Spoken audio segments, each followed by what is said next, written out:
Local man is stunned when his collapsed driveway reveals a secret room under his house.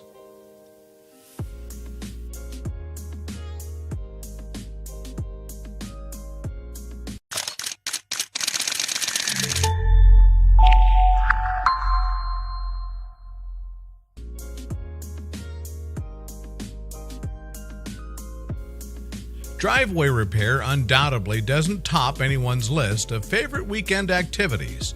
So, when Simon Marks of Luton, England, had an accident in his own driveway one Saturday, he groaned at the thought of a ruined weekend. That is, until he inspected the damage.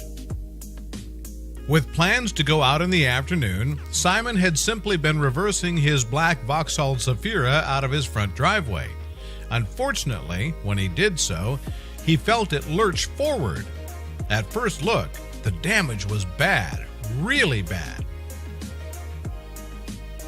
Concerned a sinkhole had just opened up underneath of his house, Simon took some pictures of the massive crater beneath his car's tires and sent them to his father, Gerald, who was on his way to help. "I was just terrified the whole house was going to vanish," he said. The closer Simon looked at the damage, however, the more he came to realize that perhaps this was something more than a sinkhole or a badly constructed garden. Carefully, he began removing the cracked slabs of concrete and was stunned by what he saw. Descending into the darkness of what he'd once thought was going to be a massive thorn in his side and his wallet was an old, rusted ladder. That was when he and his dad decided to start digging. Simon and Gerald didn't have fancy tools or machines to help them excavate the hole that was, as the Sun later reported, nearly full to the top with mud. They simply used shovels and buckets. The pair dug and dug, the pile of excavated mud growing larger by the hour. Strangely, ordnance surveys didn't shed any light on what might have been hiding beneath Simon's driveway. According to those reports, there was nothing but empty land before the home was built. Soon, Simon and Gerald had removed about 5 feet of mud in total, enough for them to crouch down inside and further inspect the space. Gerald had a hunch that he knew what it was, though he needed to see it to be sure. The two men descended the ladder, unsure what they would find. Once they reached the bottom of the chamber and established their footing, they turned around and came face to face with something unusual. There in front of them was a strange doorway. Unsure if it was safe to enter the mysterious corridor, Simon did a little scouting. "I got my selfie stick," he said, and put it down the hole where I saw 2 rooms. So, what were they looking at? Meanwhile, Gerald's hunch was confirmed. "My dad saw it and instantly said, 'It's an air raid shelter,'" Simon said. "We Googled it and found there are quite a few in this area."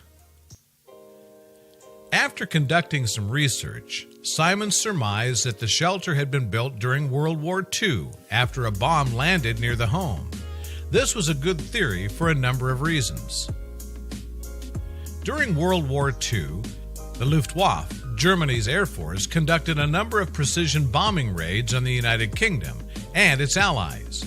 The unit infamously bombed Liverpool, Birmingham, and parts of London, not far from Simon's home. The looming threat of a bomb dropping at any moment pushed authorities and private citizens alike to construct bomb shelters. At first, tube stations, basements, and cellars served as protection. In the 1940s, communal shelters were built.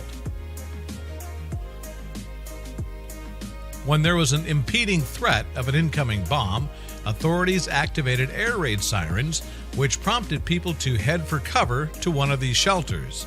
Many of them were reinforced with brick, just like the one in Simon's driveway. In Simon's shelter, hidden within the rubble of the largest chamber, were a number of well-preserved historical pieces. This newspaper might have seen better days, but it still served as a reminder of what was happening around the time Simon's shelter was built.